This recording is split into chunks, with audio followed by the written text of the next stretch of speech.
Good morning, friends. Adab, Sat Sri Akal. This is your President, Mr. Das, once again back with his 58th video.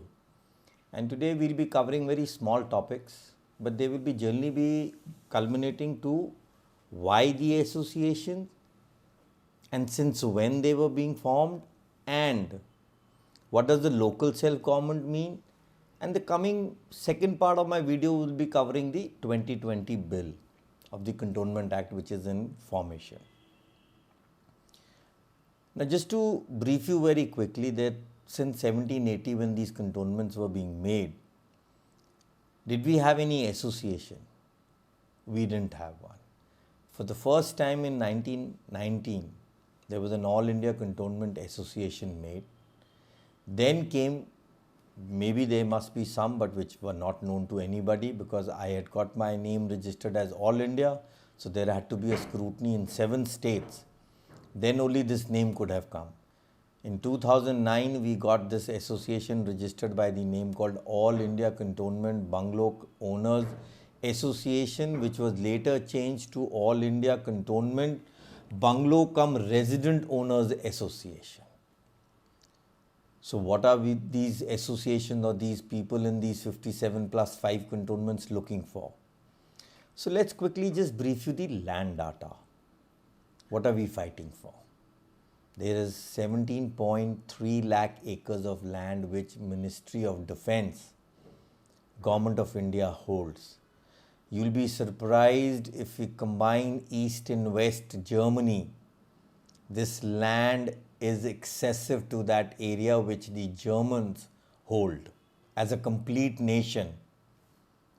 Now, out of this, 15.3 lakh acres is with purely military stations like Bhatinda, Chandi Mandir, or there may be any number of them.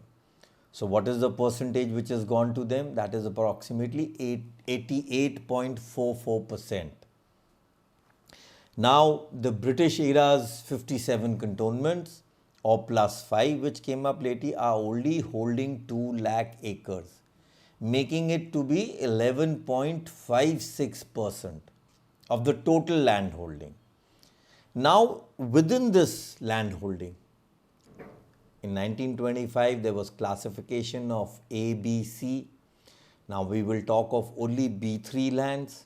These are the lands which are in the occupation as per its definition in the private hands. Now, this B3 land, if we talk, is holding 75% of the total land holding of 2 lakh acres.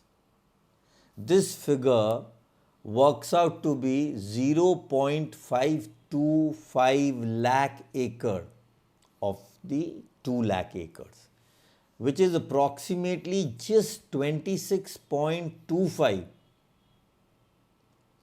and the rest is with the boards or with other agencies, which is bifurcation in B only. So out of this total 17.3 lakh acres, what is our percentage? You'll be surprised it is not even 3.03%. So we people, which are 21 lakh inhabitants as per the report of 2019 with the census of 2011, we are fighting only for 3.03% of land holding. Now coming to when were these associations or when were these legalized? Friends, in January 1990, a conference of civilian residents in these cantonments met at Ambala cantonment, and they met under the chairmanship of Diwan Lakshmi Narayan of Kamti cantonment. And it gave birth to an association named All India Cantonment Association. This association submitted a memorandum of reforms to the Government of India, the then Commander-in-Chief. As a result of popular demand by the representatives of the cantonment population, a departmental committee was appointed in October 1920, which submitted its report in December 1920. On the recommendation of this report by the committee, a regular reforms committee was constituted in January 1921. And this committee had 4 officials from the Ministry of Defence, who could put it, or the British Parliament regime. And 4 were non-official nominees, which had to be from the association. The committee submitted its report in October 21, and we will be surprised. This All India Cantonment Association elaborately peeled and repealed and vetted the 1924 Cantonment Act and the 1923 House Accommodation Act, which was dealing with a very sensitive subject, that a military officer or a station commander had a very arbitrary right of seeking on rent any bungalow which was in the hands of the civil or the natives.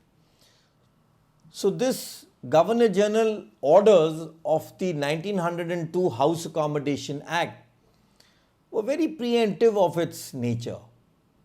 Any officer could just demand a house. Even the rent was not being subjected to him as per his demand. So these were the basic issues which actually cropped up in this association. And I have the full report of what in 1924 Cantonment Act amendments were given by the association there. Why can't we do this now? We created this association in 2009. Unfortunately or fortunately, we people were so divided that this All India Cantonment Bungalow Cum Resident Owners Association, which is a registered association, number 28 of 2009, which can be seen on the website, we went into again that policy of divide and rule. Never mind, the better it is, the more we grow, the more associations will form. But come on, let us come down to one platform and have our issues discussed. Let every association bring its legal cell or its representatives and let's submerge somewhere. But we people are so much on envy. I am so hurt that past 2015, 6 years have gone down the line. This new association or this new platform has met people, have put their representations to the present regime. They met the defense minister, but what are they meeting for? Why aren't those things coming public? Why aren't these official nominations of the association people being taken on board? SK Bose committee did not take anybody on board. It even didn't have the agenda which I have given in a very detailed format in my videos. So friends, please wake up. I can only tell you that these associations were there. Everything is available on my website if you want to go and see. Once again, I am saying we are old grants, never converted into new grants. We are freehold properties. All we have to do is, we only have to see that we are old grant. We don't have to say that we are owners of these properties. Thank you. Good day.